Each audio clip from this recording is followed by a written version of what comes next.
I won't let that happen to you. I will protect you. You're safe with me. Mm-hmm. How many girls are told you're safe with me? Oh, yeah.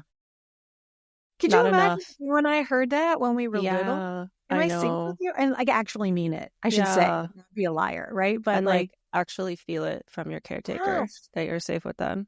Yeah. I know. Yeah.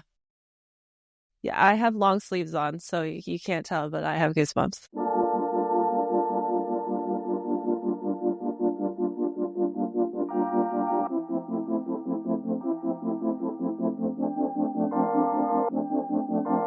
Welcome to Openly Spoken, the podcast to help you show up, speak out, and be seen in healthy relationships. On this show, we talk about self-love, sexuality, relationship tips, including ending the cycle of toxic relationships, and healing and thriving after heartbreak. Hi, I'm your host, Celia, and I am a certified sex, love, and relationship coach, helping ambitious women with a history of toxic relationships feel deeply connected in healthy love. These are such important topics that every woman deserves, so if you could leave this show a rating and a review on Apple Podcasts or Spotify to help more women find this, it would mean the absolute world to me. Thank you so much for being here today. Now let's dive into the show.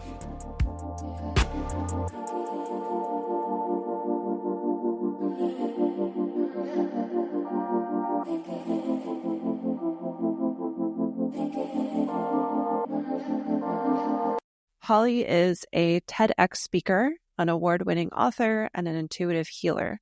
You may have heard her voice on one of the hundreds of podcasts or networks that she's contributed to. I'm also going to link her TEDx talk below. And with drawing inspiration from her journey, Holly channels her life experience into her writing and healing practices.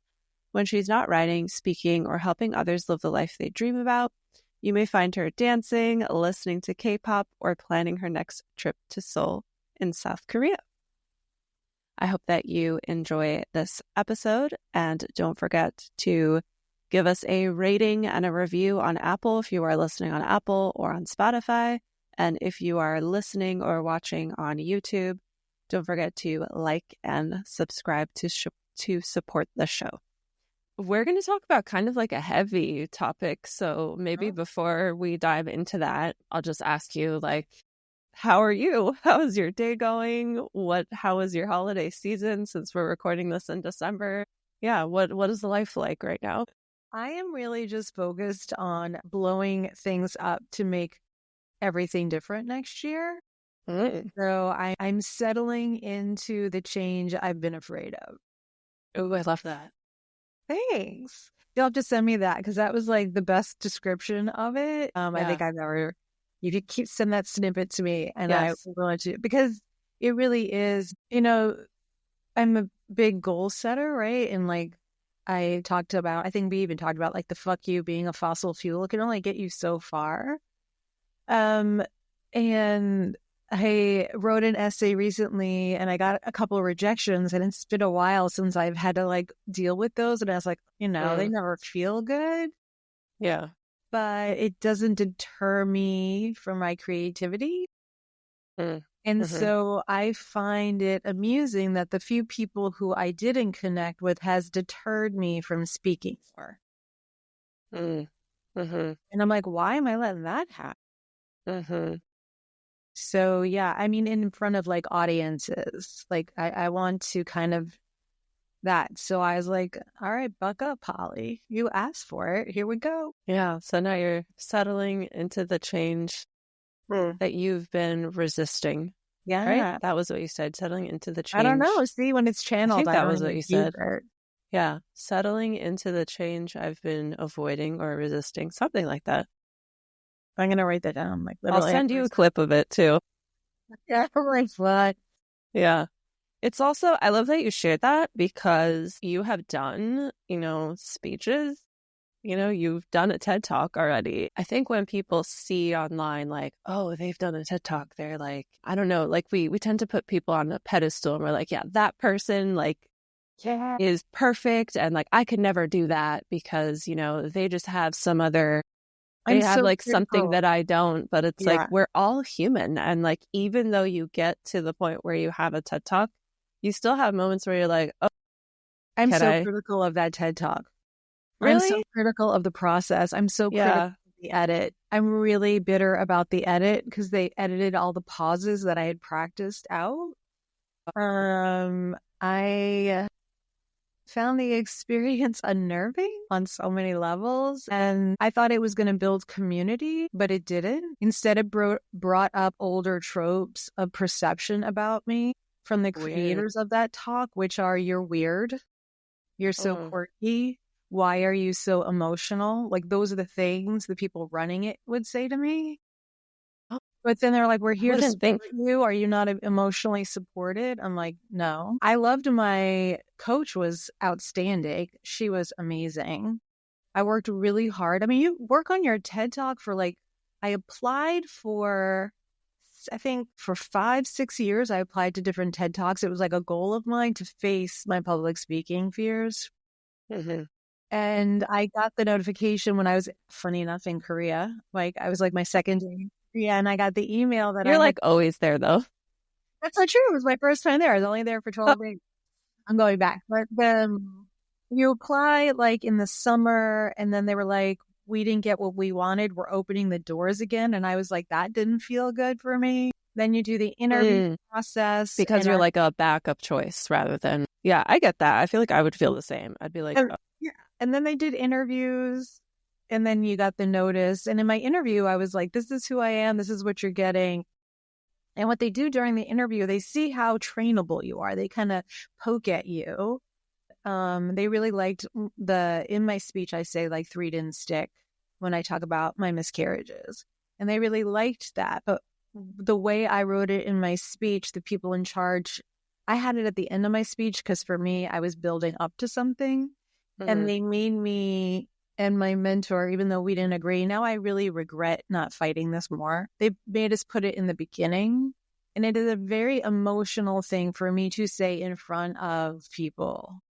Like, I can Especially tell you, strangers, I've you had know. miscarriages and not fall apart. But if I am condensing a lived experience of many years of trying to have a baby and many years of losing a child and many years of people asking me, why don't you have more? Why don't you? Mhm. What's like, why one and done? Holly, you're so selfish. Or you're such a good mom. Why don't you have more? Like, how those things Mm. land when I say that and I'm being vulnerable, I tear up. Yeah. And that is a very hard place to be in a room with no space between you and the audience, right? Like, so it was a very interesting experience. And so I think I need to learn how to take my truth and learn to deliver it in a way where it doesn't emotionally evoke me to rawness. And Mm. because I care about who's listening and because I want to bring light and love and healing to those people, I don't really know how to do that because I Yeah. want you to know that if I survived it, you can. And so I that's don't see why getting emotional is a bad thing though. Like I feel like maybe your experience would have been totally different if the organizers were more emotionally supportive. However, you did say emotional rawness. So maybe it was like you do still want to get emotional, but yeah, not to the point where you feel right. raw. Right. Yeah. I Okay, think that that makes is sense. creating like safety. Like I think we said this too. Like, I have different gears as a producer. I can walk Mm-hmm. into a room and tell you why that space wasn't a good space for us. Also, like, like because I'm sensitive, I feel the energy of a space, and the Mm-hmm. space energetically is not one I would ever stay in. Mm, So, right, it's like a lot of things that I have to manage on top of my own fear and neurosis, right? And we had yeah. rehearsal the night before, literally just hours before it started. And my mentor, the woman who coached me, wasn't able to come to town.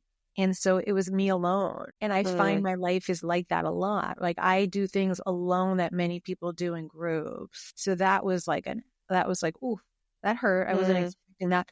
At the same time, I had people travel from distances to see and support me. So it wasn't like that, but backstage I was, right? Like, I didn't have my insulation and yeah. protection. So that was kind of an interesting mix. And then having my friends like 3 feet in front of me and I could see them because the lights were on was a lot. Yeah. When you're on a stage, you can't see. Yeah. Yeah. So there wasn't a stage. That's the other thing for me. Like, so for Or me, like like the lights, like the bright lights on you. It's there hard to was no see. lights. It was just, yeah. So that was part of my I disappointment. misunderstood you. I thought you said you couldn't see your friends. I could. We were just in a room. They did it more of like in the round. So it was just a room full of folding chairs and Mm-hmm. and no, like, right. And here I am trying to remember stuff. And the night before, like halfway through, my brain went blank, which has never happened to me before. I performed so many times and I was like, for fuck's sake, Holly, it was just all too much. So I do encourage everyone to try it and do it. I think it was a TED Talk is definitely on my bucket list.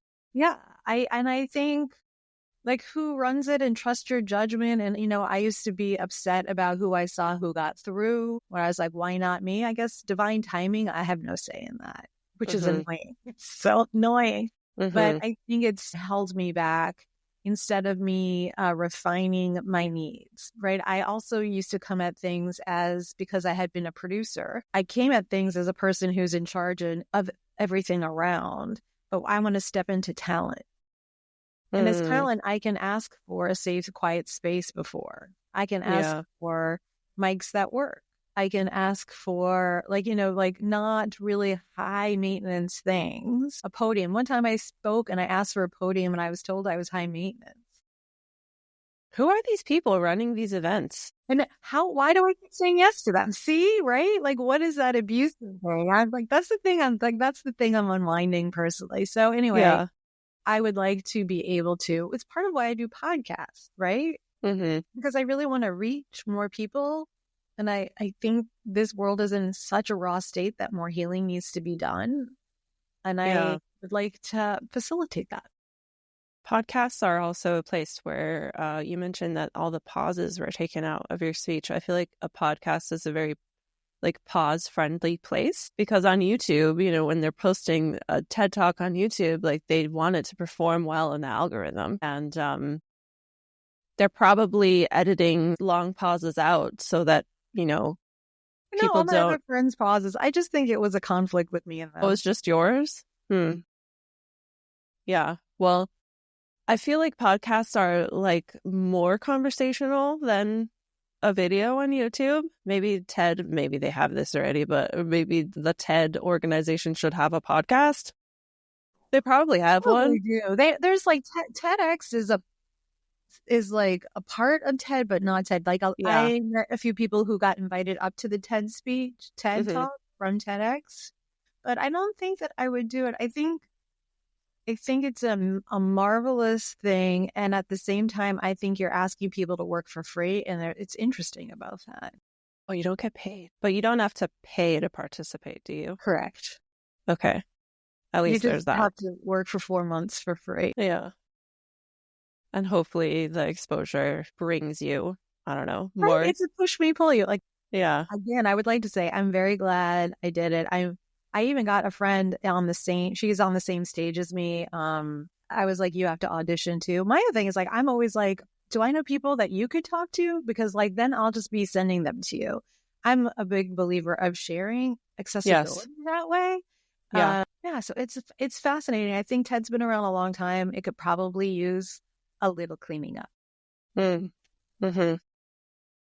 I think I have to say, even if personality-wise, me and the people involved weren't the best fit for me, I would assume they would say the same thing. I don't think they had any ill intentions. I don't think they willfully or on purpose understood their own bias.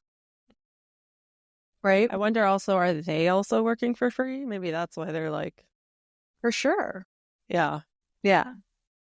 See what I'm saying? Well, now I know that whenever I do a TED Talk... Now, like, everyone's going to come for me. You don't have to take all that out. Everyone No, hopefully not. I feel like this is solid information because it shows that, like, you should come with a support team. Yeah. Like, have someone with you backstage. Yeah. And, like, you even see this with, like, certain celebrities. They'll talk about friendship and, like, having certain relationships. And, like, the ones that don't have that, they're the ones that you see, like, on TV that they got, like, a DUI. Yeah. You know?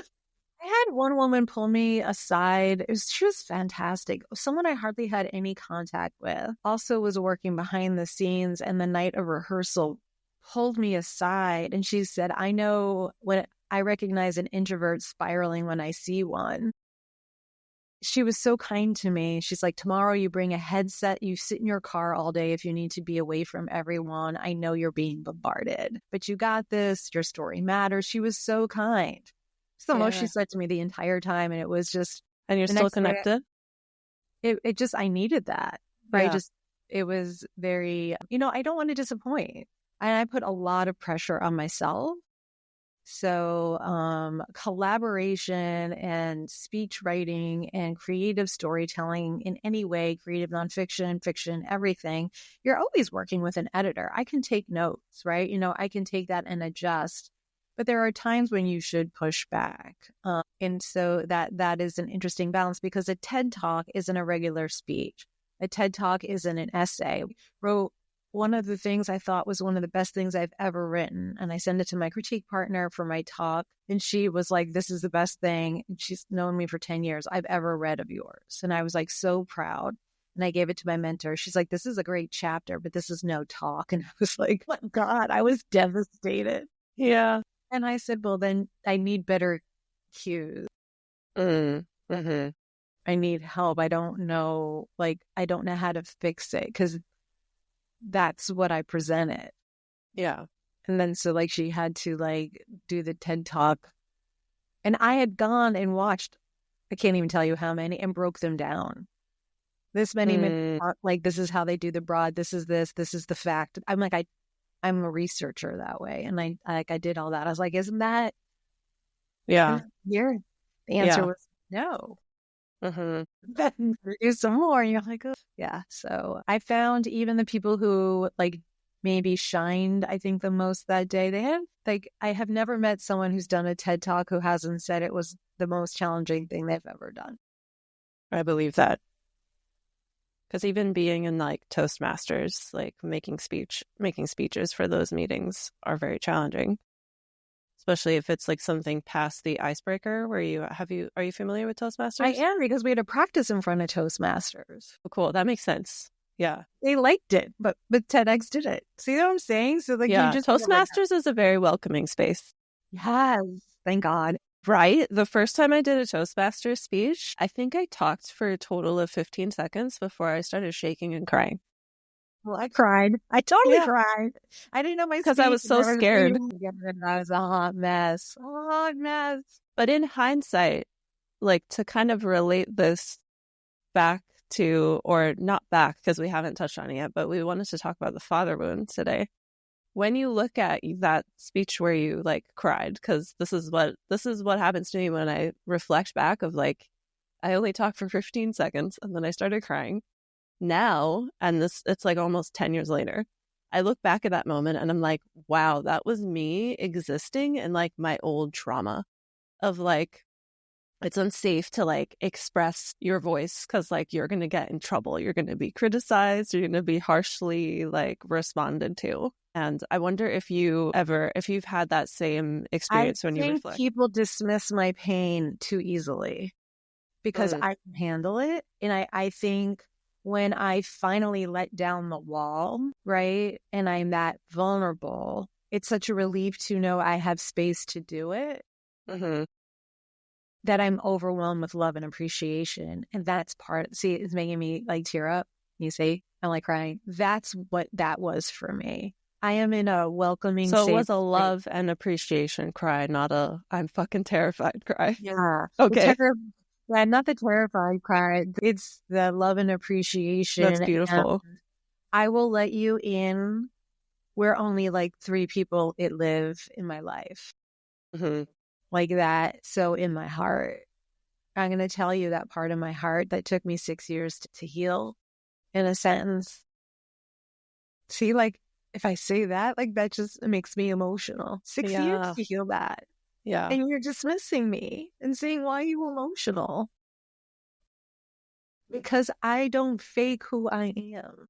I think also when you're experiencing organized events where speeches are happening and the response of the people organizing are like, why are you so emotional? That's more of a problem on them. And I think it points more to, because I would say collectively, most people are not comfortable with emotion like that. Right. Like we could watch it in a movie, but like if Right. there's a speech and someone's in front, or even in a conversation when someone's talking to us, if they start tearing up, kind of just like, whoa. I mean, I'm sure women are more open to it, and I'm probably stereotyping, but typically it's like more, I guess, common for women to like really expose their emotions to their friends, but men don't really get that same I'm space really to like, still conscious. I also think there's a fine line, not a fine line, there's a big line, a huge difference between energy vampires and people who dump and being yes, vulnerable. that's a great point. Right? Because there's Yeah, plenty of people who will come around me and be like, bleh. And I'm like, yeah, so I'm paid same. for that. I'm paid for that now. I'm Yeah. not taking time out and spending money to be out for you to vomit your trauma. You get a half hour of bitching and then I want to start laughing if I'm out with my friends. Yeah, I So, feel you. I feel like there are some people who like they know that we can hold them. So I don't know how they sense that, but like I yeah, relate. Like my whole life, I've been the person that people come to with their problems. it's that empath thing. It's that awareness. Most of us, right, are empaths because we had to be aware in our environment, right? So Yeah. I think even unconsciously people like can feel that. But one of the things I love the most about myself is that I'm not fake, right? Mm-hmm. And I'll own up to my good and my bad, right? But one of the hardest things about being me is that because I can't be around people I don't like and vice versa. People have a visceral reaction to who I am. They like Mm-hmm. me or they don't, right? Like there's not like I can be polite thing, which I really wish more people could just be polite, right? I think sometimes being honest or vulnerable, especially in the days of social media, is hate comments, Mm. right? Like I'm like, I put a benign post up the other day and it was like on my YouTube channel and someone's like, I could tell by your glasses you're someone who needs attention and you must be a crazy cat lady. And I was like, Weird conclusion from glasses. I'm like, I just deleted the comment, obviously, but I I was like like, to respond to those comments because I'm like, I'm going to feed the algorithm. And I'm like, thanks so much. how'd you know? I do. I have two. I have two cats. I have two. I love them both. They love me back. It's fine. I have two cats too. Okay. So I want to check in to see, do you have just until the hour mark? Do you have No, to? you're good. Okay. All right. Daddy wounds. Let's talk about the father wound. Yeah. Daddy issues. Well, so I have this thing, I talk about it in my book as well. When I refer to my parental unit, when Mm-hmm. he's misbehaving, I call him my father. Okay. And when he behaves, he's my dad. So that's a Interesting. distinction I've had to do for myself. Okay. So when I'm upset or hurt by something, I call him my father. But then he's dad when it's the Round opposite. shoulder. Yeah. Yeah. Cool. Yeah. Just so you know. So how would you describe the father wound in case there's anyone listening who like doesn't really know what that is? I think it is not being seen, loved, or appreciated by father. Yeah. Yeah. I would say the same. It's like there's some unresolved trauma because of the relationship that you had or didn't have with your father. Or the hope or the dream that it could be. Mm-hmm. I think that's what really leaves many people stuck, right? Mm-hmm. Like every now and again, I'll even like, because life is an onion and that emotion will come and get you, that will get peeled back. And I can dream and wish that it would be something else. Like, Mm-hmm. why can't you? Just, why can't you? Like, why can't you? Like, why can't you just call it, or can't you just, why can't you? It's such a simple thing. Mm-hmm. Like, and the dreaming and wishing and wanting, that will leave you living in the trauma place of Yeah. of like your young self. A lot of people will call it inner child work. I don't always call it that, but like that karmic wound is really what I think it is. Mm-hmm. And then because I'm sick and twisted and sarcastic, my father is older and not always in the best of health, I'll say. And so I saw my husband's mother after she passed, right? Because I could see dead people, and I just told her off, and I was like, go. And so for me, I'm like, I wonder if he'll appear after. I wonder if he'll learn his lesson on the other side. I don't wonder know. about that. Like if I'm with one of my parents, not my dad actually, but one of my parents, if I'm with them while they pass away, like what would be their last words? Would they say, I'm sorry? I think I No. think that's a movie moment, and I love those. I love those. I don't think if they have awareness as we age, we get stuck. Our mind gets a little foggy. So I don't know that this capability, right? I don't remember if I said this to you last time, but it's like, you can't get love from a rock. Not because the rock doesn't want to love you. It's just a fucking rock. It's just a rock. Yeah. There's no intent there. Yeah, you just got to accept the rock for being a rock. It's a cactus. So sometimes if the person's prickly, I'm like, are you going to hug the cactus? No. Yeah. You could water it a little. Maybe it'll give you a bloom. But it's a cactus, it's just going to prick you. And I think that's a good analogy of having boundaries. And I think with family members, that those are like the hardest people to have boundaries with, especially our parents. Yeah. I think there is something to be said for giving some people grace as they age, right? A little bit, knowing that sometimes they're doing their best. But if their best is abusive and hurtful, you don't have to do that. Like, you don't have to play that game, right? And that's where the hope can sneak in. Or like, why can't you? Why can't you just get together for an hour on Christmas and behave? Why can't your girlfriend or boyfriend just shut the fuck up and just be kind for a few hours during a holiday so we can stay connected in some sort of pleasant way that will create a memory and establish a connection in family? It's like I just don't think that's so hard to do. But yeah, it is. Right? So for me, my boundaries are, I haven't been to my father's house since his girlfriend acted out, and he just tells me to forget it. Oh. But she screamed and cursed at me, and then I turned around and saw my daughter, who was 8 at the time, behind me. Nah, I don't fucking think so. So I went off on her, and I behaved exceedingly bad. I behaved really bad. I tore apart the guest room. I mean, I had a tantrum. I did. I was like, you think I'm a terrible, awful human being? I guess all the laundry I started and cleaning I've done, I will undo. And I tore apart the room. Man. And then, do you want to know what I really did? Sure. I know, well, this will get a lot of comments. I am glossing over what this woman has done. She has alienated my father. My father allows it. The fight we had, I had known her, they've been together a long time. I'd shared a room with her while my dad was getting heart surgery. We used to tolerate each other just fine. I was like, you're with my dad, you're go live your life. I don't care. Whatever you two do, go enjoy. During one of his heart attacks, because he's had many, they were supposed to go to Spain or Morocco or somewhere the next week, and he was still in the hospital. And I said, I need you to please, postpone the trip. And she's like, I'm goddamn old. I'm not postponing my fucking trip. You're a bitch. And so I reached out to her daughters, which are similar in my age, on Facebook, they've been together for a decade. I don't know these women at all, which I find really weird. Oh, that is weird. Yeah. Because she's very manipulative that way. My father allows it.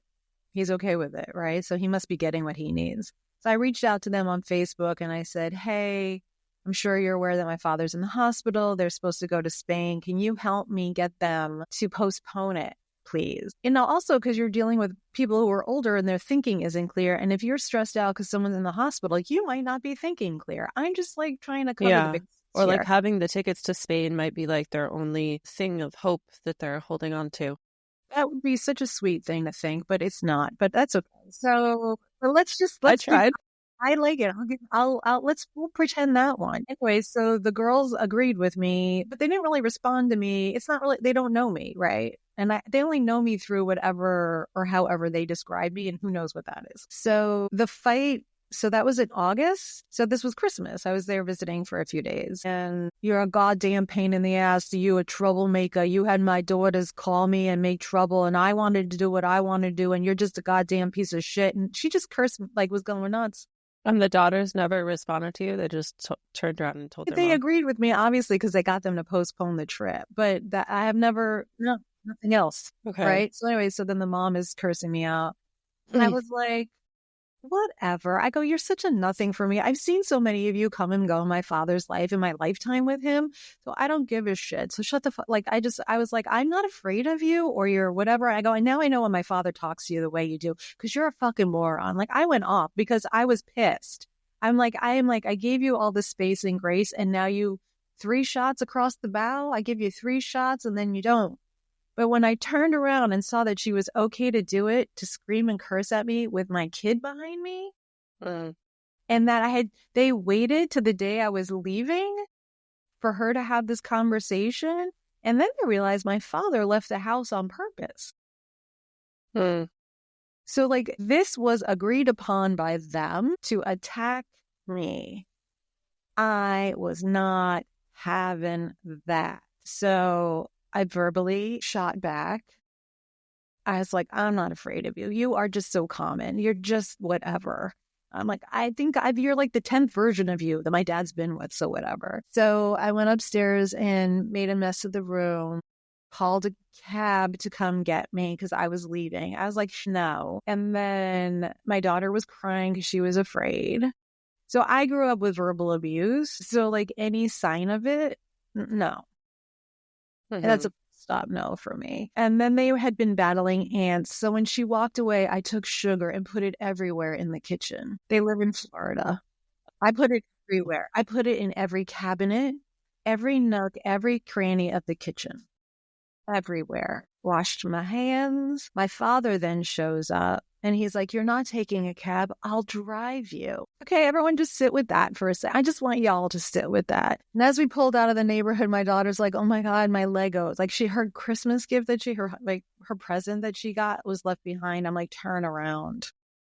And she's like, don't go in there. I'm afraid of her. I'm like, I am not afraid of her. And I went and got the toys and there was that bitch just sitting on the sofa, like, eating her bonbons because it was clearly thought out and planned.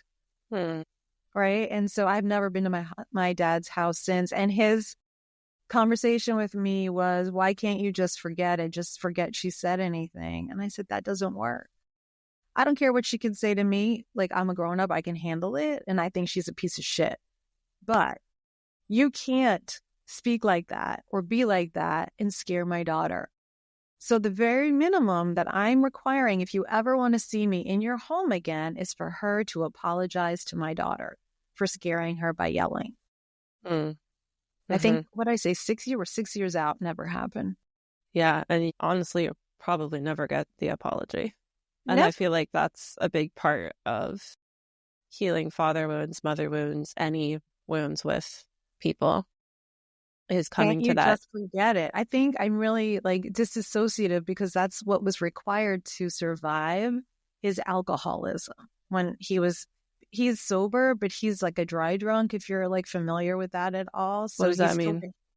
It means you still have the behaviors of being alcoholic without drinking. You still have the behaviors, the lying, the this, the that, right? Of being. I've never heard of that before. Yeah. So can't you just forget it? That's just okay. You know, he texts me all the time that he misses me, but he doesn't come visit, nor does he invite me. But I can tell you, he's gone to Morocco and Spain and Dubai for 3 weeks and India. Like he's been all over the world. I'm 2 hours away. Well, you're 2 hours away. Wow. Flight and including a flight and a drive. If you were just going to drive, it's like a 10-hour drive. Yeah. Okay. So how do you hold yourself in that like shitty feeling of this situation? I think, I don't always feel bad about it. I feel relieved that I am not going to cause my daughter the emotional, mental, and spiritual abuse of showing her that it's tolerable to be belittled, put down, and negated and go back. Yeah. That ain't happening under my watch. And did you guys have a conversation like about it once, like after your dad dropped you off, once you were alone? She just can't believe that my father would let me go. Yeah. Right. So, and at age of like, so she's, a teenager now, so it's much different. But the conversation then is you did nothing wrong and this is not your fault. And it's not your job to fix it. And I won't let that happen.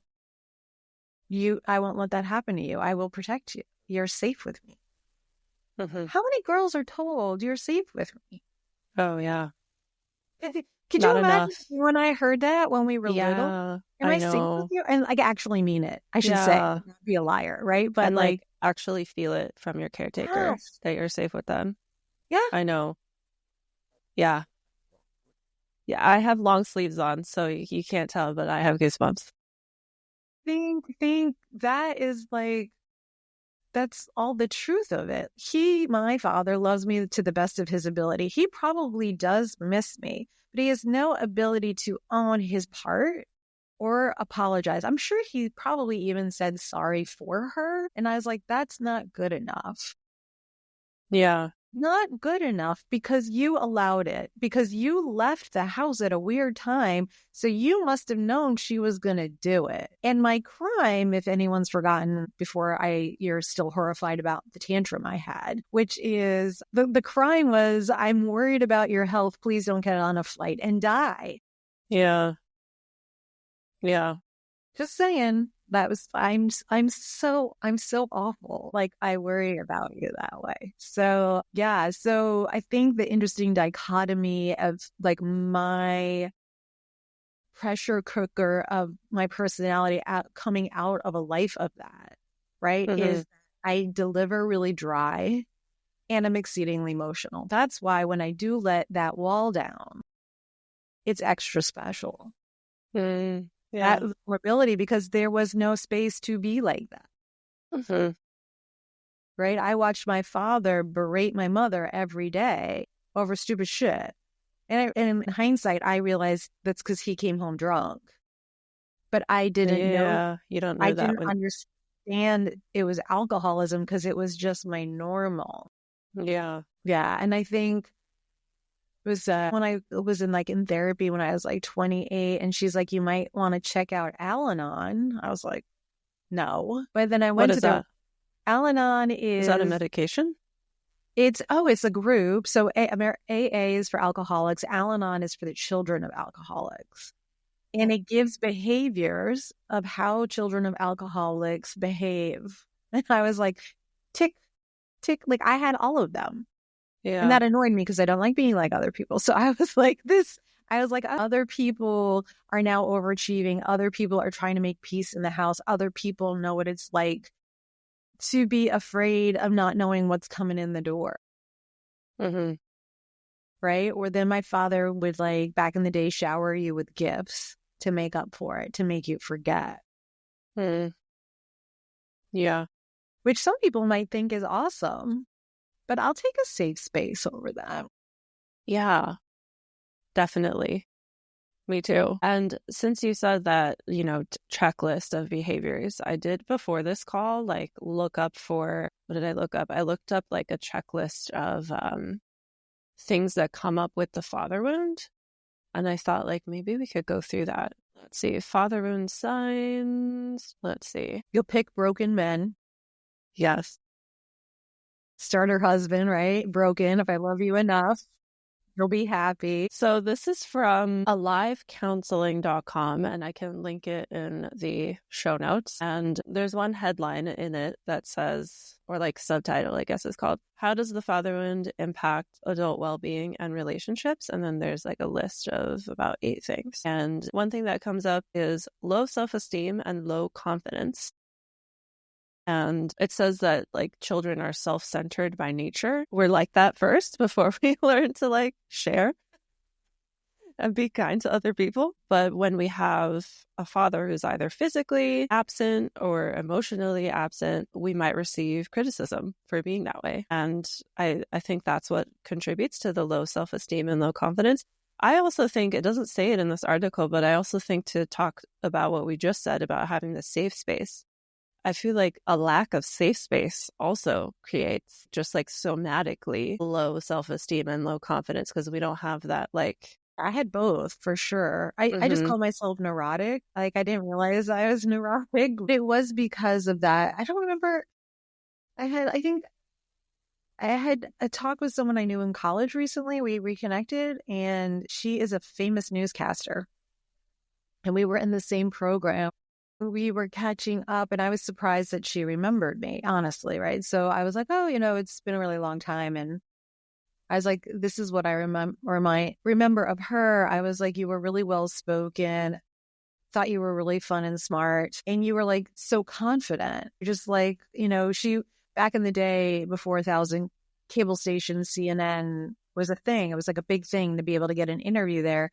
And I didn't even attempt an interview. I had no confidence in what I could do. And I didn't want to be on camera. This is like just to be like a news person, right? And so she said, you know what I remember about you? And I was like, no. She's like, I remember you were wicked smart. She's like, you were really funny and you always stepped back. Yeah, I can relate to that. Right. But like, I think if you see me now or you hear me now or know like how far I push myself, right? Which goes back to the first thing we said, right? I'm facing that same fear that's come like an old one. It's not quite completely shattered, which is stepping up and being seen in the front. Yeah. Because I really like supporting other people. Yeah. Same. I want credit for my work. It's more comfortable to support other people than it is to like be the talent, like you said earlier, that you're stepping into the talent rather than the like producer mindset. Right. So I thought that was funny. She's like, you would go so far and stop. And I totally do that too. I don't like to attach that to the father wound. I'm like, I overachieved because my father came from nothing. My father was very abused, physically really abused as a kid, and mentally, emotionally. He had all of it, right? So from what he came from, and he grew up really poor, and he educated and got a college degree and like went to Brooklyn College and like became this thing and made lots of money, and that is amazing. And I was like, if he did it, I should be able to do it. Why am I not doing it? But for me, I could never live up to. Did he or my mother ever say that? They never said that to me. They don't even know where it comes from in me. They look at me like I'm a complete alien. I was like, I obviously am. Yeah. I just, obviously. But so I guess it is part of this soup, but it is still pretty unconscious. I just remember his words hurt. Like they would physically hurt me. And he would have no memory. Right? So you had to forget. And then when I was little, he'd be the guy watching Saturday morning cartoons with me. Like, so like that is my dichotomy. Yeah. It's interesting to look back and witness that part of like who I was watching this interview recently with. Do you know Jeanette McCurdy? I know the name. Actress. She was an actress on Nickelodeon. Yeah. She wrote the book, I'm Glad My Mom Died. With her mom, yeah. Yeah, and in an interview, she was talking about how when you're a child, there's like a necessary delusion. I don't know if those were the exact words she used, but there's this necessary, like we don't see fully the reality with our parents because they're, first of all, we're kids. We don't fully understand. Second of all, like our survival depends on them. So it's very interesting to look back and see like the differences between that, like him watching the Saturday morning cartoons with you and like having those like nice memories and like realizing that like, I don't know, I guess the shattering of that. Yeah. Because it is. I also think for me, femininity was weak. Yeah. Right? Because my mother took it. He'd come home. I have like a very distinct memory of being like on the stairs at the top of the steps. green carpet, him coming home, being so mad about everything that happened at work, right? Everything that didn't go right. His vein be popping and God, that sound. I hate that sound. Did you hear it? Because Yeah, I heard it. I did. Yeah. that sound makes my body want to convulse. And him screaming her nickname, not because she had done anything wrong, but just because he was venting. So in my head, I had to be strong enough to take that, even though I hated it. Emotionally, I knew that. Mentally, I was like, I don't want to be feminine. My mom is super feminine. She's super blonde, blue-eyed, feminine. Like, I look like my dad. I don't look like my mom. And I was like, she's punished. Femininity is weak. Femininity can't push back. Femininity, like for me. So also when I was wrestling with who am I, how do I want to be? And when I started healing those wounds and surrendering into the power of femininity, which is utterly and completely different than your masculinity and just as powerful, it's just different. Yeah. That I had to get over the understanding or misconception of weakness. I used to dress in specific ways as a cape. I would call it like a superhero cape. I would dress like tough or a color or a this or that to protect myself from whatever else could be. And then in public, I think for the most part, I was known for a big smile, right? And being serious and like all of those things. Yeah. Right. And all of that was a child's coping. And back then I danced like 5 days a week, 6 days a week. And my dance was my emotional outlet. It was the way to get it out and move it and express and my teacher was awful. She was abusive too and screaming like, I'm a little girl. Like, do you have to scream at a little girl like that? Nowadays, I don't. Maybe Dance Moms was like that. Probably why I didn't watch it. But yeah, I was like, that's traumatizing. When you have a talent, where do you push? There's a fine line between a good coach and an abusive one. Right. So just like how I tell grown-ups, grown-ass people, if you had not healed your shit, it's going to show up at work. Look, even unconsciously as a child, I was recreating an imbalance where my safe place was still hurting me. Yeah. Because we're subconsciously trying to heal those wounds with other people. That's why we get into relationships with people who remind us of our people that have hurt us in the past.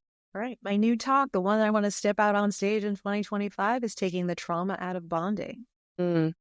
All those girls, all the girls I met back in the day in that dance class, we all had the same issue. Otherwise, we wouldn't be able to deal with a woman who was belittling us. Yeah. You would have been like, Mom, this is horrible. I want to quit. Yeah. This lady. Because a normal person would. A normal person would, exactly. Not normal. I don't know if normal is the right word, but a person who learns at home that behavior is okay is going to put up with it. Right. Yeah. Again, fine line between pushing, doing better, right? You have to get tough. I'm not saying that, right? Trust me, especially in this day and age, I think our kids are all way too coddled, right? Honestly. But there is a balance between what I think my job is as a parent for my own child, right? When there's difficulty, things aren't working out her way and someone corrects her. My job as the parent is, I'm sorry that hurt to correct.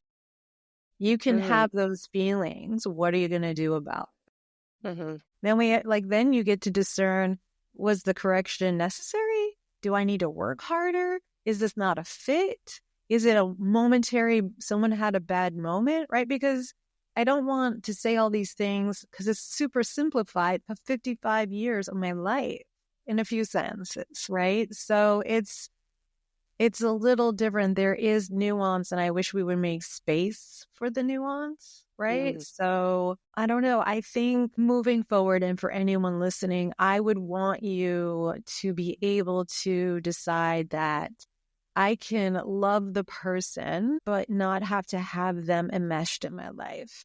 Yeah.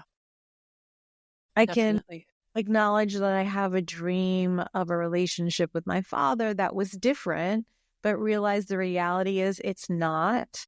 And when I open the door to more, I just get hurt and they don't.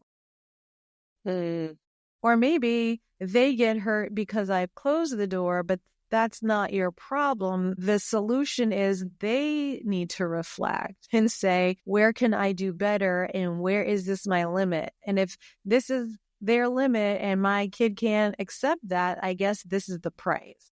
Yeah. That's a very mature thought process. Yeah.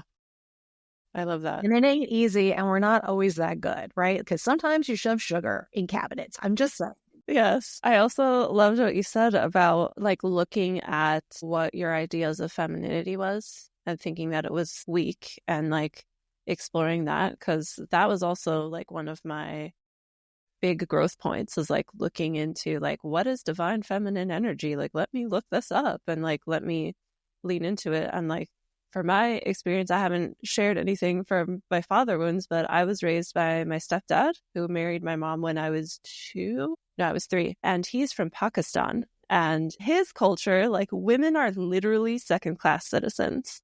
And I internalized that as a kid. Like, I also thought that femininity was weak. I thought it was better to be a boy. I did all the things that you said, where you would like dress to be like tougher and stuff. Like in high school, I would wear Boy Scout shirts that I found at a secondhand store. Like, I'm not gonna lie. it was really cool it was really cool. And I don't regret wearing that. Like, I don't think it's ugly. However, at the same time, the feminine parts of me, I was like completely rejecting, or like doing certain things like in secret. Like, I would never admit to anyone that I like loved Britney Spears because it was way too girly, and it's like, just listen to it in secret. And I think, I'm curious what you think about this, but I think when we look at our own feminine and masculine side, which I think shows up differently for everybody, I think that our feminine side is probably like an internalized version of like our moms, perhaps. Our moms, or like any other female caretakers, even though, you know, feminine and masculine energy does not have to do with gender. So I know that I'm like muddying some stuff here. And then the masculine side tends to be an internalized version of our fathers. However, for both of us, we got a certain message about femininity from our fathers too. So it's like, yeah, it's interesting to look at. I'm curious your thoughts. Yeah, I think I don't mind defining gender because I'm so going to be Gen X that way. Like, just, and it's not as because I don't care, be, love, do whatever. But I think there's like, that's a whole other conversation that like, but I think for me, femininity also was about sexuality. Mm-hmm.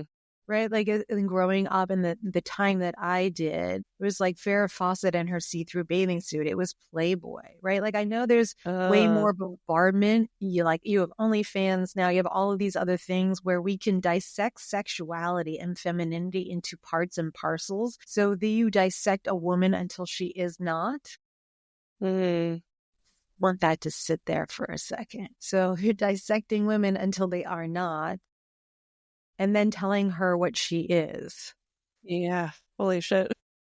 Right? Like, well, whatever minute there is on this one, we're going to like, I want that clip too, because that's kind of what's happening. So like femininity can be when you're comfortable in outward expression, but it is all really internalized about your worth, especially if you're a woman.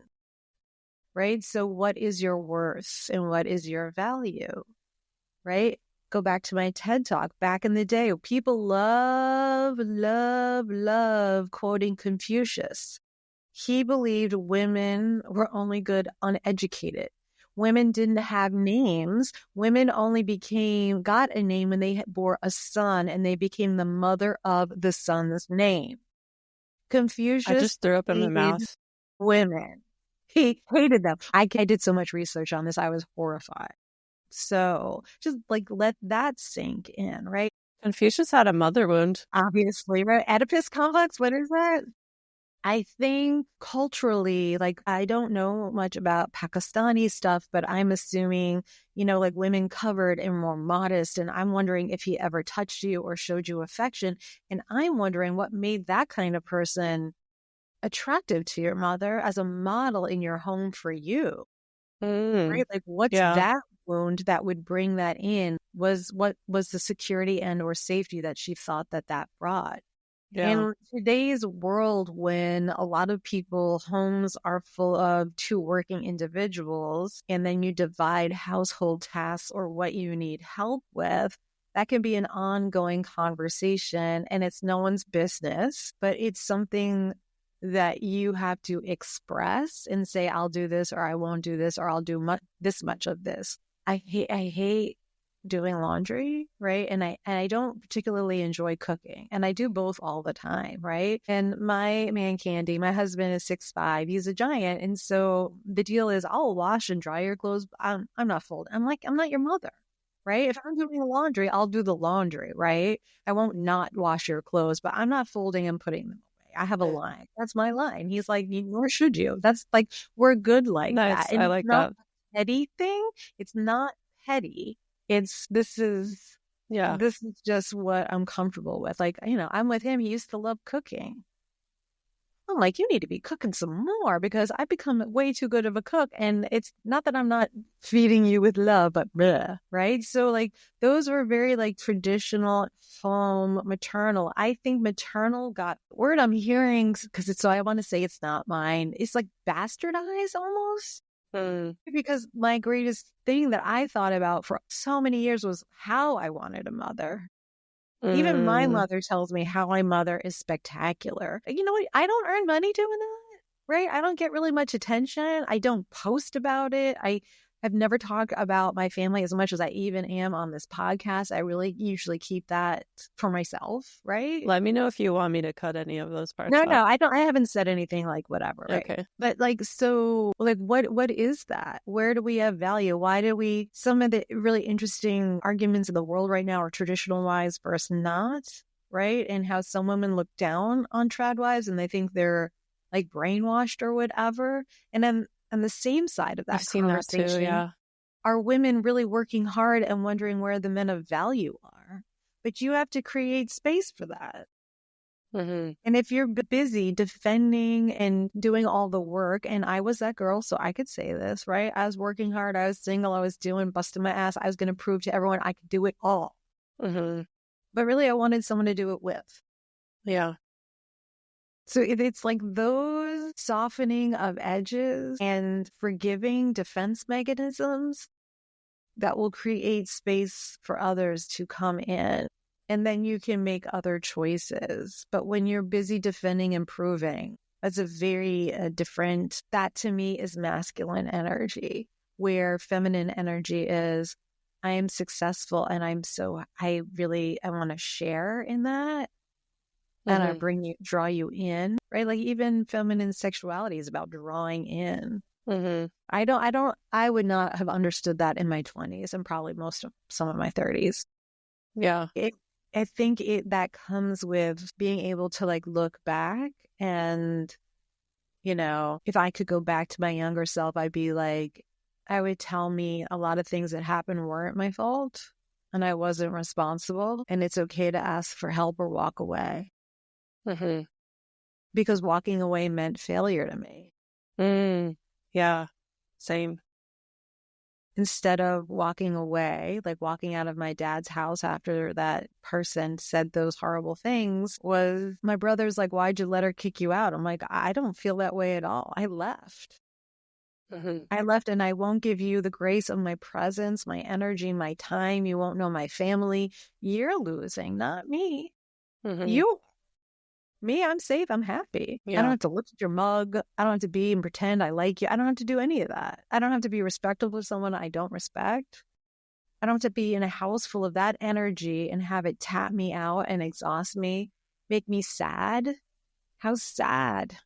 Yeah. Oh, peace out. Yeah. I celebrate your boundary setting with that. Yeah. Because having difficulty setting boundaries is another thing I read about before this conversation that comes up with the father wound. Like we learn that it's that we're not worthy of setting boundaries. Yeah. Yeah. Because you have to forgive. Yeah. Or because like you're not in control. Because Another thing that came up was like, you can have a father wound if you had a father who was very controlling or manipulative. And I'm like, me? Yeah, very What's controlling, the thing that manipulative. you hate, like the thing he controlled the most for you? Social life. I was not And allowed to do anything.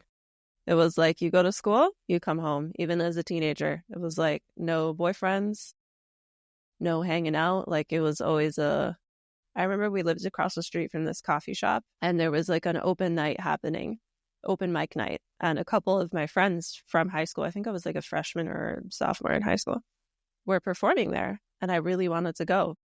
And the answer was no. And the reason why was because I had to do chores. And I'm like, the house is clean. And it's like, no, because I said so. And like, that was basically the story of my life. Just like, you can't do anything. So like, I always dreamt of just like moving out on my 18th birthday. And the ironic thing about that is like my first long-term relationship from when I was 18 to 25 was exactly the same way. yep. Well, I don't like this friend. Girl. Like, don't hang out with her. And it got to a point where by the end of the relationship, when I finally broke it off, I had nobody. I had no friends anymore because I allowed myself to be alienated by this person because that was what I was used to. Yep. And I do remember having these weird moments where I'm like, he reminds me of dad. Because I call my stepdad dad, even though I'm in contact with my biological father now. I remember being like, he reminds me of dad. That's weird. But like, I didn't know anything about psychology at that time. I didn't know about, things I know now that we're like trying to heal our wounds from childhood with a person that reminds us of the person that created those wounds. And Yep. that's exactly why that person is not able to meet our needs, because they're the same, like they're similar to the person that couldn't meet our needs in the first place. And so it's just this cycle that will keep continuing. Yeah, because you have to have awareness. I had this conversation with a friend whose children are in their 20s, and they've been dating the same person for 5 years. And her perspective is, you either get engaged within the next year after living together or you leave, right? Because, and I agree, like if you're living together, a date and a date, you need a ring and a date. Otherwise, it doesn't work. Like, again, perspective. I know this, right? So, but I also don't think you should get married in your 20s because No. what you're doing is breaking. Like, I try to explain this, right? Like, you do what you know, even though what you know you don't like. You do what you know, even though you know what you don't like. No. Yeah. Do what you know, even though what you know you don't like. So you dated that guy and you didn't like how he was controlling you, but it's what you knew. Exactly. And even though you didn't like it, you were in it. And it took whatever that last straw was for you to be like, and done, right? Like, I got to work on this. This isn't what I want to do anymore, right? So, like what you learn your parents' relationship so much of from what they don't say as much, right, as they do. Yeah. So in your 20s, I highly recommend go see the world. Go. It's okay you're broke. Go do it broke because you're young, you can, right? So yeah. And there are all these like group travel things for people from like 18 to I think 35 is the cutoff. I was busy proving myself. You could be one of those, or you could be young and go see the world and like figure it out. You got plenty of time to do everything you want to do. Yeah. Right. So explore when you can, and that will open your eyes to other possibilities, for sure, other ways, other relationships, other culture, other norms, and it can challenge you is one way to say it. It can excite you is another way to think about it. But you just don't know how stepping out of what you know, out of your comfort zone might bring to you the joy of it. Mm-hmm. Right. So that is something like I would recommend. So if you're young and you're living together and I'm going to call it playing house, don't get offended, but I just call it playing house. Right. And that's fine. That might be a learning thing, but are they going to grow? You don't know that you're both going to grow the same way. Do you have the same dreams? Are you already making yourself smaller to make the relationship work? Right? That's the key. If you aren't, if you're both expansive people, like I have a friend who's with her high school sweetheart. They are the happiest couple. They are. I'm like, she is a unicorn. I'm just telling you, unicorn. But like they grew together. Yeah. They moved together. Those are really, really, really, really rare. So, and I know people like to I've been thinking about this a lot lately. People romanticize what it's like to be in my age bracket and, get, oh, like, I can't wait to be married, and like get sick of your old jokes, or, this or that. They like romanticize it. But when you're living it, it's not really romantic. I'll just, and so you do need communication is important. Having the ability to, this is the oxymoron. This is the paradox. That's the right word. You have to be not forgetful, but in a long-term relationship, there's going to be times where you're not growing at the same time or at the same pace, and there's like an imbalance. But there has to be a love and respect there and communication during it, even if the communication is, I need to withdraw for a little bit. Meaning, like, I need to, like, my introvert needs to introvert a little, right? And then usually when you get through a hard thing, if you're both being honest and doing the work, whatever that work is, whatever the tweak in communication and sexuality, in eating habits, I don't know what it is, like what your dreams and goals have become, then you go next level and it's richer. It's really hard to get through those difficult points. Getting through difficult and growth points in relationships is different than suffering with an abusive person. Because that's one-sided. Yeah. Yeah. I think a lot of people in long-term relationships, myself included, needed to hear that. Because difficulty will happen in relationships. And I think for people who come from dysfunctional families, it's easy to get like a lot of anxiety when the difficulty comes, because you're like, oh, shit, this isn't working out. Yeah. Like, we're doomed. Or like, there's something wrong with me. I can't have a healthy relationship.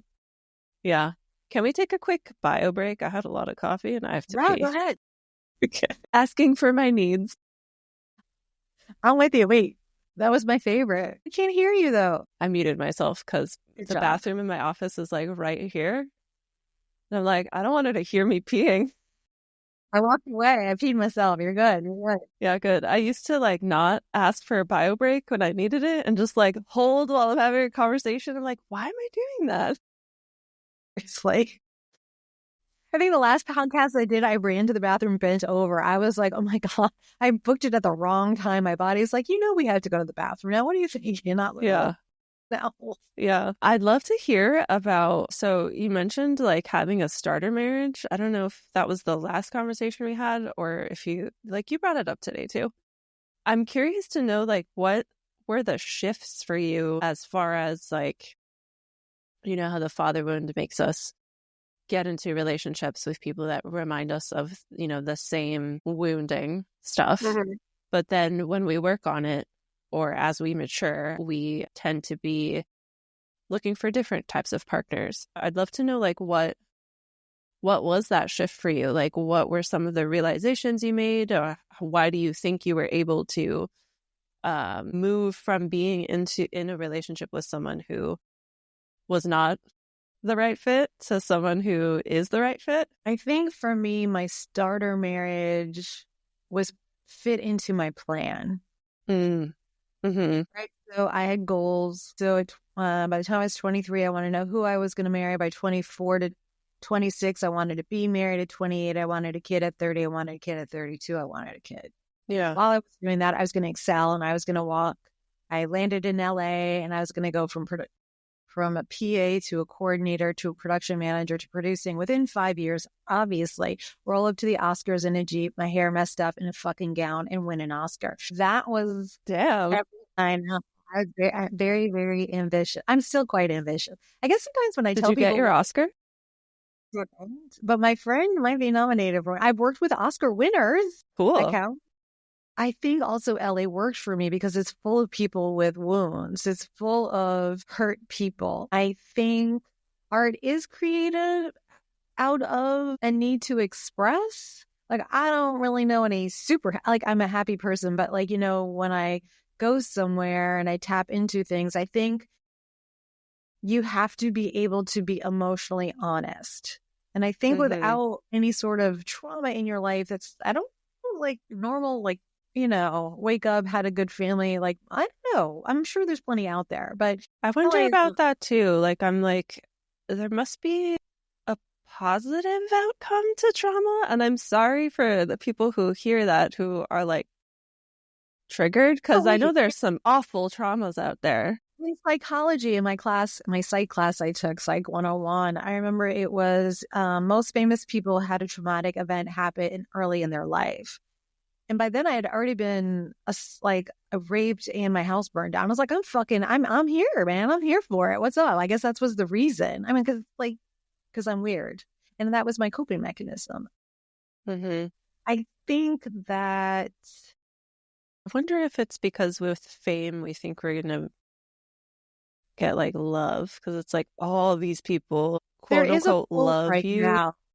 No, there's a quote right now, and I don't know who said it. So if someone listening knows, please add it in the comments and tag me. But they're like, you parented well when your child has no desire for fame because they're looking for external validation. I didn't want to be famous like you would know me, right? I still don't. I mean, like, I want you to know if you met me or come across me or want to hear me speak, it's because it's inspiring and helpful. Yeah. Not for any other kind of exchange. I don't know how to explain that, if that makes any sense at all, right? Like, I'm not going out for 7 million followers to have to feed a machine. I don't want to feed the machine, right? I don't know. I hope I'm articulating that well because I do want to reach people. So that's my double-edged. Yeah, like you want to be well known, but not like infamous. Yeah. Yeah. Or anyway, so I was with that person. He was an art director on a movie I was working on. I thought he was creative. The day I met him, he was reading a book that I was reading. So I just thought that was cool. Yeah. And he had a leather fringe jacket. He was 7 years older. I thought he had his shit together. You know, he was getting divorced, obviously. So, I was the rebound for him. You should never marry your rebound. So we're clear. Why not? You got to finish going through your year of crazy before you start any relationships. Actually had a client recently. She's like, oh my God, I'm dating this guy. He's so great. And he looked very different than her ex, right? But I was like, just so you know, the next one you date is always really your ex, just dressed different. Just like, go have fun, more protection, but you know what it is. And like last week, she sent me a text. Damn it, you were right. She's like, I thought he was so different, but I started noticing all of those things that you told me. I'm like, I didn't want to ruin that for you, but there'll be someone else. Don't worry. So I think my healing was in relationships. I had to learn to receive. Yeah. I did not even for one iota know how to do that. And sex was kind of weaponized for me because of I lost my virginity to an assault. So like for me, I was always trying to gain control there too. Yeah. Right. And that scenario probably would have never happened because I wouldn't have been friends with the person who invited the guy to do that to me, to my house, if I didn't have a father wound. Yeah. If I didn't pick people who were hurt and unhappy, they wouldn't be like, oh, you're 15, you should not have your virginity anymore. Like if you say that out loud, just saying, that's so crazy. So I think for me, I had to be okay with not being in control and receiving, and then coming to terms with, I like people with edges, right? I like that. I don't tolerate liars or cheaters. You cheat or you lie, I'm out. Those are my hard lines, right? That's me personally. I am not a person who's able to be polyamorous, right? Not that at all. I am not someone who can tolerate lies because father wound. Like, right? Like if love means you lie, no, that's not acceptable for me anymore. So when it came time to choose my husband, he's younger than me, ironically, and we definitely had a rough start. And we broke up at one point, like when we were dating, and I told him, I was like, I told you when you met me, I am not in the meantime. If you're looking for in the meantime, leave me alone. I had gotten to that place. I had dated someone who had been my friend for a long time, who was like, I would be with you forever, but I'll never marry you, because we had different backgrounds. And that devastated me. I'm like, I knew you for a decade before we dated. Yeah. Maybe before we crossed that line, that was kind of like Why would fascinating different backgrounds be a reason to not marry someone? I don't get It that. was a nationality thing. It wasn't even religion. But why? I'm like, I don't get that. I know. Then they picked who they wanted and Huh. happily, and doing their thing. And that led me to make different choices, because religion has never been a breaking point, like a thing for me, right? I could respect your faith and how, whatever. But I was like, if that's an issue, then I'll just go down this lane instead. Mm-hmm. I did. I met my husband and he was feeling his feelings. He was like in his heyday, right? And I had been divorced for 4 years by then, I think. So I was like ready to commit. I didn't know if I believed in marriage, but I definitely was monogamous, right? So, and I had my fun. I had my fun, and I wanted something different. We definitely had our glitches. I'm not going to say it's easy, but we were honest. Yeah. And we could fight not dirty. Yes, Like, fighting well is we're fighting out, right? Those were the things. So I don't really want to get too personal about that, because I don't talk about him. But I think the thing is that we worked our glitches out, and we've had some big ones. Yeah. Right? And COVID wasn't easy either. And I think that it has to be about respect. And I think it's also important that he hangs out with his friends, because he'll come home and he will love on me, because I think he hears a bit about what other people, whatever goes on in that house. And he's like, I couldn't live with that. Right? He's the kind of man who I've gone on writing retreats alone, right?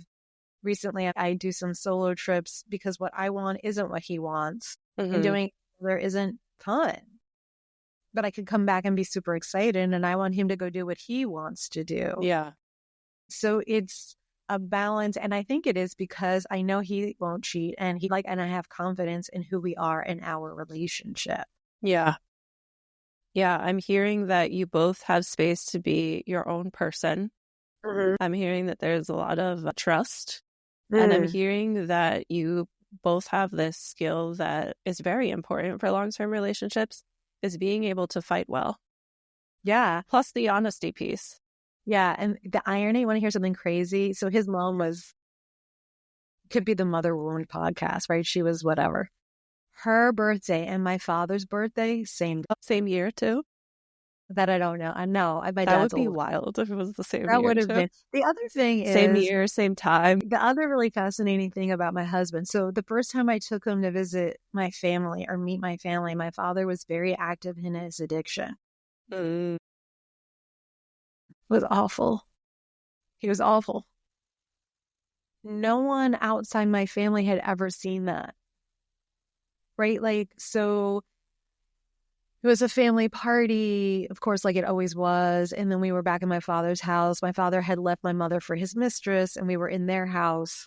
And it was my dad, my husband, who wasn't his wife, just my boyfriend, me and my brother.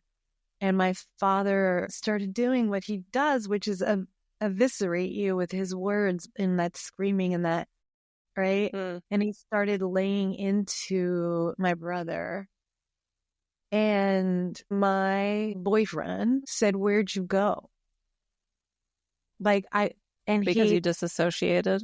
I don't know what that looks like, but I was gone because fear, embarrassment, shame, fear, afraid of what my dad's going to do. I'm not in control. Why is he doing, why? What is this? Whatever set him off, it could have been we didn't smile big enough. It could have been it's nothing, right? Yeah. It's not real. Yeah.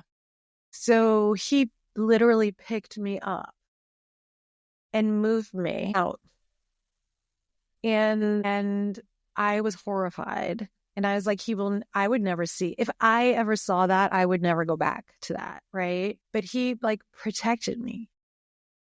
And he's like, I don't know where you went. And I got mad at him and started a fight and pushed him away, because what else are you going to do? I was humiliated and scared and embarrassed and had no other choice but to confront the reality of that relationship between me and my father. And then a little while later, so he didn't disappear. He didn't go anywhere. I was like, what the fuck is wrong with you? And then a little while later, my father was visiting, right? And we were out to dinner and he was also drunk. And I can't, because I disassociate, I can't tell you what he said to me, but it was awful. And of course, it's in public, out like in, like, I remember another boyfriend had met him out to dinner when he was visiting me. My father said something awful. And the guy looked at me, he goes, what father, like, who talks like that to their children? He said that in front of your dad? Never wanted to see him again, right? So then my dad was, I can't remember, saying something awful. And my husband pulled him out of the restaurant and told him, you will never talk to her that way. If you have anything to say to her, you say it to me. Wow. But you will never fucking talk to her like that again. Wow. And then my father shut the fuck up and sat back down. And I right? Thank you, Holly's husband. Right? Man candy. My man candy. So, and I didn't know how to process that. I still sometimes don't. Right? He gets very protective of me. Sometimes I'm like, it's okay. We're okay. Right? But it's like, even talking about it, like, my heart races a little bit because it was like so overwhelming to have someone demonstrate no. Yeah. To my dad, who was a lot of people's boss. Yeah. Who was the guy who earned money, who told my mother she didn't like it, he would just take something away. Yeah. My mom turned to me and said, don't ever let a man say that to you. Right? Like, those were all my internal inputs. And also what your husband was demonstrating was what you should have received from your dad, which was protection. Yeah. Yeah. Fascinating, right? Yeah. So even though, like, my relationship for my mom is too honest, right? Like, we're too direct. We don't wrap anything in passive aggressive behavior. We don't, when we're annoyed, you know it. Is your mom German, by the way? My dad's family is. My dad's family. Yeah. My mother's side is Russian. Oh, okay. Yeah. I think both of those cultures are very bluntly honest. Yeah, but not for her. Like, oh, her whole, that's a whole other thing. But for her, it's like, she needs the compliment sandwich if it's gonna, like, we have to work our way to it. And I'm like, can you just get there? Like, can I just get there? Let's just get there. It could, because then when you are honest with someone, you give them the opportunity to make a choice. If you are dishonest with me, I maybe make a different choice, right? I might need time. You're like making the choice for that person if you're not being honest. Right. Yeah. That makes sense. So for me, if you're honest, I might need to cry or get angry or sad or feel betrayed or joyful, or I don't know, but then I might need a day or a month, who knows, to process that truth. But then I can make a choice that's really the best for me. And filtering emotion is a very overwhelming thing for me because, right, I feel all these extra sensory things. I have to decide which one is mine, what is real, and what is now or what is past. And, like, how do I filter all of that to get to, like, how I'm feeling and just deal with it or just feel it, right? Because I believe you have to feel it to heal it. Yeah. Yeah. So then to feel all of that and take it from there. Yeah, for sure. Especially because typical therapy is just like talking about stuff, but there has been research done that shows that the people who actually progress in therapy are the people who are aware of sensations and feelings in their body. And that's pulling from, there's a book called Focusing. I forget who wrote it, but I could link it in the caption or show notes. But they talk about how, like, that's the difference. Like, they, like, analyzed all these, like, recordings of therapy sessions, and the people that actually progressed were the ones that said out loud, well, I feel a tingling in my body. Like, they're, like, actually feeling through, and that's why they're healing. They're feeling it, and that's helping them heal it.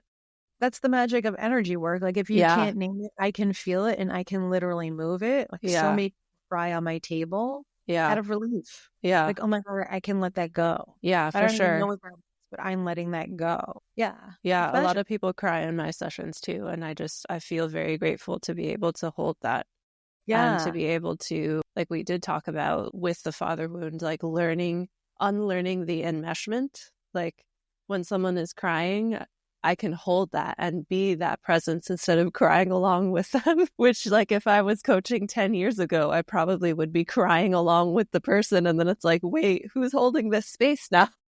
Right. Right. I know, like I will cry when giving them messages because it's love. It's Yeah. overwhelming love and support that I'm trying to share with you. Yeah. But when holding space or creating, again, that magical safe space, Mm-hmm. right? It's really rare. People will walk into my office and be like, why does it feel so different in here? I'm like, because it's safe in here. Mm-hmm. Can you Yeah. hear my dog? I No? heard Good. that noise. I didn't know it was a dog. But Yeah. please don't fall on the floor by my foot. Sorry about that. But it is actually to make a safe space is important. And that, like for me, that's what home is. Yeah, for sure. So I want to honor your time, although I want to keep talking to you, but maybe we should close things out. This is like 2.5 episodes. You should like do it in 2.5 hours. Part 1, 2, and 3. Part 1 and 2. Yeah, maybe part 1, 2, and 3. Let's see, how should we close this out? I usually ask questions at the end, but since we've already had an episode, I guess I'll ask a different question. If someone listening is aware that they have a father wound and maybe they're stuck in this like loop of dating people who are unavailable, because that's what we fall into, is dating unavailable people, what would you tell them to lean into in order to have closer relationships? I think the first thing would be that it's okay. It's worse to be lonely in a relationship than alone. And that although it could be scary to be alone, that until you really figure it out, don't jump into another relationship. And if you are in a relationship right now and you see that you're doing the same pattern, then instead of running from it, unless you're being abused in any way, please leave. But instead of running from it, practice in that one. Mm-hmm. Try being honest. Try creating boundaries, right? Anyone who starts learning boundaries or puts it too low or makes it too hard, it takes practice to like set that boundary the right way that you need it. And I would practice with someone you know. If you know you're not committed, if it breaks and leaves, that's okay, because now you have a skill you didn't have before, and that you will recognize the lures that made you go there. Be like, oh, that's why I liked you. I don't want to be attracted by that anymore. Yeah. Oh, I see how hurt you are, and I see your need for love taps into what I thought was feminine. So I lean in to you, thinking that loving you is me feminine energy, instead of being like, oh, you're an emotional vampire who's trying to feed off and manipulate me. I see that you're hurt. Instead of taking action for you, I can ask, what caused that for you today? Is that something you always feel when this happens? Or what do you wish was different for you? And give it back to them. Hit that ball back over the net and see if they have any conscious or emotional ability to grow. And then that might be uncomfortable for you too. Like work through those little pain points, discomfort, and new things. Practice with who you're with so you don't start a whole new relationship with the same ball of wax. Same ball of wax. Yeah. I love that advice also, because a lot of people think that they have to be completely fully healed before they're in a relationship. But there are certain elements of yourself that you can't bring out if you're not relating to someone else. Yeah. And like we're always growing. Yeah. Yeah. And growing within a relationship is a good thing. Yeah. We're supposed to change. We're supposed to grow and evolve. And the partner that we choose to spend our life with should celebrate that change, should grow along with us. And if they can't do that, it's not the space for us. Yeah. And I want to like the last caveat is like when they grow along with you, it doesn't mean they have to love and do everything with you. They just, again, make that space for it. Yeah. Yeah. And sometimes, like, I'll love you enough, like that horrible phrase, to let you go, right? Mm-hmm. Especially if you're really young and in your 20s, like, explore. Because otherwise I'll see you when you're 40 telling me that you wish you explored. So I'm just telling you. Like, moral of the episode, if you're in your 20s, break up with your partner. Just kidding. I'm like, go adventure. Dump them Don't and go across the ocean. Don't settle. Don't make yourself small. Don't give up on what you want because it's what you think is right. Yeah, and I liked what you said earlier in the episode. Are you making yourself small to make the relationship work? Because that is a very important inquiry to make. Whichever way. How do you pronounce that word? Yeah, like to make yourself small means like not speaking up, not saying what you think, agreeing with things. Like even suddenly having no opinion about everything because having an opinion causes an issue. Yeah. That's making yourself smaller. Yeah. Not wearing what you want, not seeing your friends anymore, not going for a bigger job. Or you also might be blowing up at work, but you can't share any of the success at home because that belittles them. Yeah, for sure. Or maybe you don't have to make yourself small. Like maybe your partner would be open to it, but you're just so used to be like you taking up space is unsafe. So it could be either or. Yeah, for sure. Yeah. So for people who have tuned in, where can they connect with you? Where should they go next if they want more of your content, energy, your work? Yeah, share all the things. Cheryl, come find me on Instagram at Holly Hughes Intuitive. My website is Holly Hughes Intuitive as well. So those two places, great place to start. Perfect. And I will link that in the show notes.